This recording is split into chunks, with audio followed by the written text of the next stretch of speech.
आज का प्रश्न है, योग क्या है, राजयोग क्या है, हठ योग क्या है, अष्टांग योग क्या है।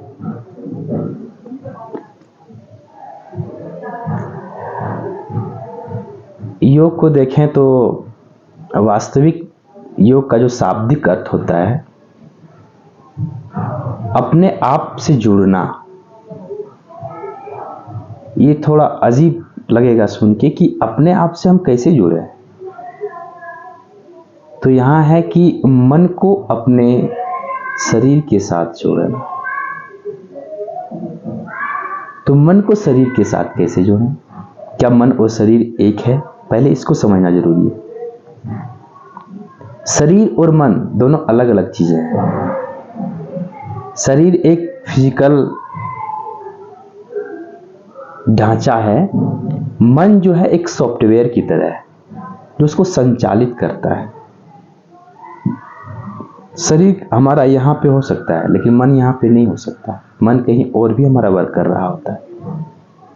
हम आंखें बंद करके बैठे हुए हैं, शरीर हमारे साथ है, हमारे इंद्रियां हमारे साथ है, आंख नाक कान सब हमारे पास है। फिर भी मन किसी चीज के प्रति लगातार निरंतर जुड़ा रहता है, कई विचारे के प्रति, या मन कहीं और कोई कार्य कर रहा होता है। यदि इस चीज को देखें तो मन और शरीर अलग अलग हो। शरीर होता है यहाँ, मन कहीं और होता है, और इसके कारण हम ना यहाँ पे हो पाते हैं क्योंकि मन मेरा वहां पे होता है। मन वहां पे, शरीर वहां पे नहीं हो पाता है, हम वहां नहीं हो पाते हैं क्योंकि शरीर मेरा यहाँ होता है। यानी ना शरीर से हम स्थिर हो पाते हैं ना मन से। योग क्या करता है कि इसी दोनों को जोड़ने का काम करता है। मन को शरीर के साथ जोड़ने का काम करता है। योग संस्कृत शब्द से बना है जिसका 3 मीनिंग होता है। युजिर योगे, युज संयमने, युज समाधो। अब तीनों को हम समझेंगे। युजिर योगे का मतलब होता है टू ज्वाइन, मतलब जुड़ना। जैसे किसी चीज को हम देख रहे हैं लगातार, और लगातार उस चीज को देखते देखते कैसे समय आता है कि वो और आप दोनों एक हो जाते हो, मतलब केवल वो चीजें ही दिखती हैं। फर्स्ट अगर अभ्यास करेंगे, शुरू करेंगे अभ्यास का, तो फिर देखेंगे आपके आसपास चीजें की अभी आभास हो रहा है, अगल बगल चीजें भी दिखेगा आपको। लेकिन लगातार अगर उस चीज को देखोगे तो केवल वो, मान लीजिए कई कैंडल का लो देख रहे हो तो केवल लो ही दिखेगा। शुरुआत में लो के आसपास अंधेरा दिखेगा, प्रकाश दिखेगा, आसपास की चीजें का अनुभव होगा, लेकिन लगातार अभ्यास से केवल आपको कैंडल दिखेगा, शरीर का भी आभास नहीं रहेगा। योग इसी को जोड़ने का काम करता है, मन को शरीर के साथ जोड़ना, विचार को अवेयरनेस के साथ जोड़ना। दूसरा है इसका टू कनेक्ट। कनेक्ट का मतलब क्या होता है? कनेक्ट का मतलब वही जुड़ाव, दोनों का सेम भाव है। युज योगे, युज संयमने, दूसरा आता है संयम की बात। तो संयम क्या है? कई लोग अपने अपने तरह से संयम को परिभाषित किए हैं, लेकिन ये योग के अर्थ के दृष्टि से देखें तो संयम का मतलब यहां पे हो जाता है बैलेंस और कंट्रोल। तो कंट्रोल क्या कंट्रोल की बात है? तो कंट्रोल योर थॉट, यानी विचारों का control, control your emotions, control your functioning of your body, metabolic rate of your body. इसी को कंट्रोल करना एक योग का ही अर्थ होता है। यदि हमारा बॉडी का मेटाबॉलिक रेट कंट्रोल हो जाएगा, हमारा इमोशंस, विचार है कंट्रोल हो जाएंगे, तो मन क्या होगा? हमारा बैलेंस हो जाएगा। तीसरा है युज समाधो।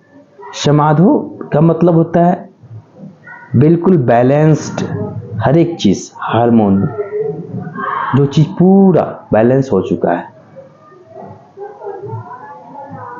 समाधो, सम धन आधो, यानी जहां पे सारे चीज सम हो गया हो तो समाधि। तो ये 3 परिभाषा हैं और कई परिभाषाएं कई टेक्स्ट में दी हैं। जैसे महर्षि पतंजलि ने अपने टेक्स्ट में दूसरे सूत्र में योगश्चित्त वृत्ति निरोधा, यानी चित्त की वृत्तियों का निरोध ही योग है। तो ये चित्त क्या है? चित्त अगर देखें, चित्त एक डीप वर्ड है, लेकिन अभी किस दृष्टि से समझे तो चित्त मन को कहते हैं। वृत्ति क्या है?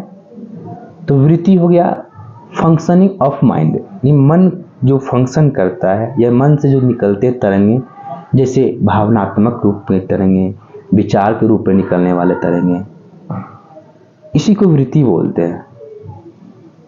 तो इसी वृत्ति का निरोध करना मतलब कंट्रोल कर लेना, मतलब रुक जाना। इस रुकने की अवस्था को योग कहा है यहाँ पे, क्योंकि जैसे जैसे वृत्तियां निकलती है वैसे वैसे हमारा स्वरूप, हम अपने आप को वैसे ही समझने लगते हैं, और शरीर से निकलने वाले जो रासायनिक तत्व हैं वो उसी के अनुकूल निकलना शुरू होते हैं और उसी के अनुकूल ढलना शुरू होता है। तो बॉडी फंक्शन भी उसी तरह करना शुरू होता है। जैसे किसी ने मुझे गाली दिया, मेरे अंदर गुस्सा, फाइटिंग मतलब बदले लेने की भाव, मन का अस्थिर हो जाना, ये सब हमारे मन के अनुकूल ही चलता है। फिर आगे सूत्र में बताते हैं महर्षि पतंजलि, यदि अगर हम योग की अवस्था नहीं प्राप्त करें, यानी मन को कंट्रोल नहीं करें, तो क्या होगा? बोलते हैं वृत्ति सारूप मित्रत्व, मतलब उस वृत्ति के जो स्वरूप होगा उसी स्वरूप के अनुकूल अपने अनुरूप को समझना। जैसे कोई जमीन है, उस जमीन का मालिक अपने आप को समझ लेना। यद्यपि जमीन हमारे पहले भी था, हमारे जाने के बाद भी रहेगा, लेकिन उस जमीन के लिए हमने फाइटिंग, लड़ाई, अपनों से झगड़ा क्या नहीं करते हैं, इससे जानते हुए कि इसको हमको यहीं पे छोड़ के जाना है। तो वृत्ति जैसा होगा इसके अनुरूप अपने आप को समझना, अपने आप को ढालना, अपने आप को उसी के अनुसार काम करना। ये महर्षि पतंजलि बताते हैं कि वृत्ति सारूप मित्रत्व। अगर ठीक है मन कंट्रोल होता है तो फिर हम क्या करते हैं? फिर अगले सूत्र में बताते हैं तद दृष्टा स्वरूपेव स्थानम, वह दृष्टा यानी वह पुरुष अपने स्वरूप में स्थित हो जाएगा। स्वरूप स्थित होने का मतलब अपने आप में स्थिर हो जाएगा। मन की 3 अवस्थाएं हैं। मन 3 अवस्था के अनुरूप काम करता है, जैसे सात्विक, राजसिक और तामसिक। ये चित्त की मूल स्वरूप होती है जिसमें तीनों बैलेंस होते हैं, इसी को प्रकृति कहते हैं। सांख्य योग में वर्णन है कि प्रकृति अपने स्वरूप में स्थित रहती है, यानी जहां पे तीनों सत्य, रज और तम तीनों बैलेंस रहता है, उसी स्वरूप में प्रकृति स्थित रहती है।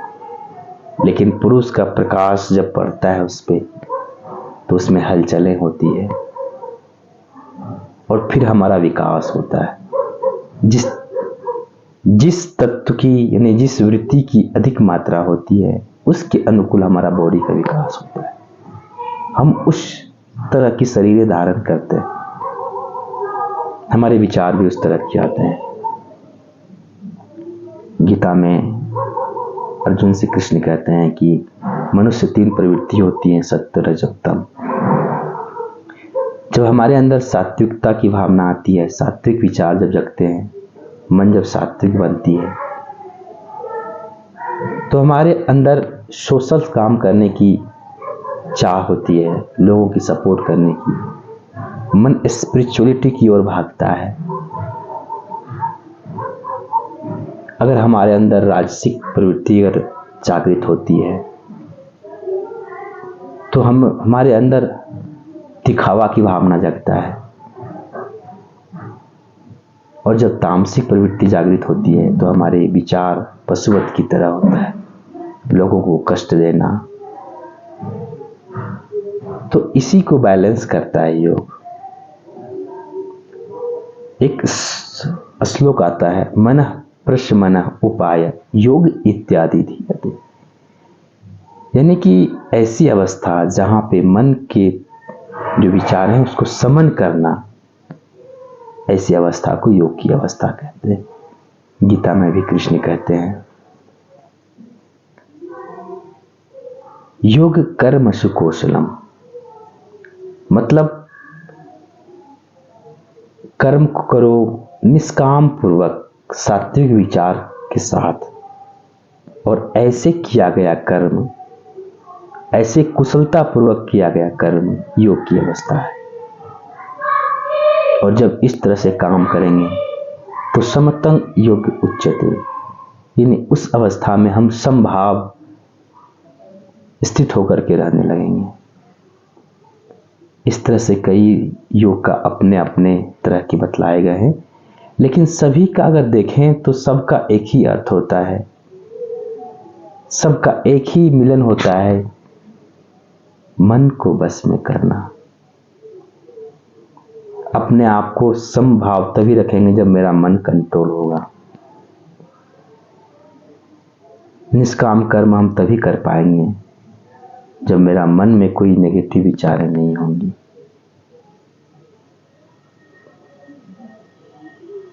किसी भी काम को अपने आप में तभी हम स्थित हो पाएंगे, अकॉर्डिंग टू पतंजलि योग सूत्र, जब मेरा मन कंट्रोल होगा। तो सारी एक जगह आकर के स्थिर होती है। और राजयोग इसी मन की बात करता है।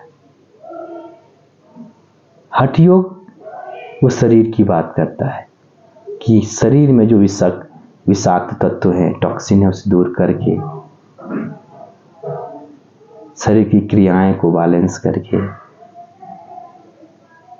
फिर मन को बैलेंस करेंगे।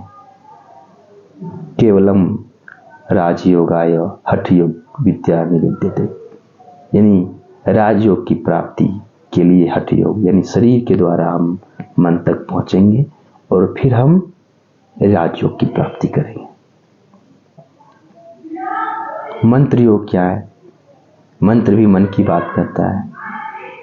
मन ना त्रायते इंति मंत्र, यानी शब्दों का वैसा समूह जिसका उच्चारण करके हमारे मन बस में हो जाए, मंत्र योग। भक्ति योग, भक्ति योग भी अपनी प्रेम के, अपने इमोशंस के द्वारा सखा भाव, प्रेम भाव, श्रवणं भाव, श्रवणं कीर्तनं विष्णु स्मरणं पाद सेवनं वंदनं अर्चनं दास सांख्य आत्मनिवेदनम, यानी इन 9 आयामों में से किसी को भी अपना करके अपने मन पे कंट्रोल करके फिर अपने आप को उस मूल स्वरूप पे ले जाना है जहां से हम आए हो। जितने भी आयाम हैं सबका एक ही बात है, मन। और ये मन की बात राजयोग करता है। महर्षि पतंजलि ने भी अपने सूत्र में, अपने पुस्तक में 3 प्रकार के साधकों के लिए 3 मार्ग बताए। प्रथम जो हाईएस्ट स्टेज की जो साधक हैं उसके लिए अभ्यास वैराग्य। अभ्यास क्या चीज का? तो लगातार किसी उद्देश्य को प्राप्ति के लिए निरंतर किया गया प्रयास, अभ्यास। वैराग्य मतलब डिटैचमेंट, वस्तुओं से, पदार्थों से डिटैचमेंट। दूसरे जो साधना बताया गया है क्रिया योग, उसमें भी तप, स्वाध्याय, ईश्वर परिधान, सोच, संतोष, इस तरह से। और तीसरे प्रकार निम्न कोटि के साधक के लिए अष्टांग योग। अष्टांग योग जो बिगिनर्स साधक हैं उसके लिए, जहाँ पे यम की बात सोशल डिसिप्लिन, नियम की बात सेल्फ डिसिप्लिन, फिर physical exercise, physical stability, mental stability, फिर समाधि की ओर, जहाँ से मन से ऊपर की ओर उठते हैं। तो इस प्रकार की योग की कई आयामें हैं। सारे आयाम का एक ही उद्देश्य होता है कि मन को बस में करके हमारा जो मूल स्वरूप है उसकी ओर अग्रसर होना। इसमें कई साधने बताए गए हैं। महर्षि पतंजलि कहते हैं कि इसमें ईश्वर का भी सहायता लेना चाहिए। ईश्वर हमारा उद्देश्य नहीं है, ईश्वर को पाना उद्देश्य नहीं है। ईश्वर एक मार्गदर्शक के काम है। वो इष्ट की बात करते हैं। किसी इष्ट को भी आप मान सकते हैं जिसको आप आराध्य समझते हैं। ये आपको साधना में सहयोगी होंगे। योग की और कई आयामें हैं जो अपने अपने शारीरिक या मानसिक या सुविधा के अनुसार दिए हैं और अपनाए हुए हैं, जैसे कुंडलिनी योग और कई सारे योग की आयामें हैं। तो इस प्रकार से हमने जाना कि योग क्या है, और अगले वीडियो में हम चर्चा करेंगे कि किस तरह से हम योग मार्ग को अपनाएं, क्योंकि गीता में स्पष्ट कृष्ण बोलते हैं कि भक्तों में सबसे ज़्यादा प्रिय हमें योगी है, क्योंकि योगी ना तो सकाम कर्म ना निष्काम कर्म, बिल्कुल बैलेंस कर्म करते हैं, जहां उसके कोई संस्कार नहीं बनते, और जहां पे संस्कार नहीं बनते हैं वहां पे उन्हें फिर से जन्म लेना नहीं पड़ता है। संस्कार विहीन हो जाते हैं और अपने आप को मुक्त कर पाते हैं। यही योगी का लक्ष्य है और यही योग का भी लक्ष्य है। तो विभिन्न योगियों के द्वारा अपनाए गए जो तरीके हैं उसे योग कहते हैं। अगर योग देखा जाए तो पूरा जीवन का जो जीने का जो तरीका है वो योग ही है, लेकिन हम योग से नामेनाजी करके हम भोग की ओर जीते हैं। भोग से हम अपना, गीता में कृष्ण कहते हैं तंग विद्या दुख संयोग वियोगम योग संगीता, मतलब जिसको हम सुख समझते हैं वो सुख नहीं, वस्तुतः दुख ही है। उस दुख से के संयोग से वियोग, डिटैचमेंट होना ही योग है। तो इस प्रकार योग की हम परिभाषा समझें, योग के बारे में हम जानें। अगले वीडियो में फिर हम चर्चा करेंगे। नमस्ते, धन्यवाद।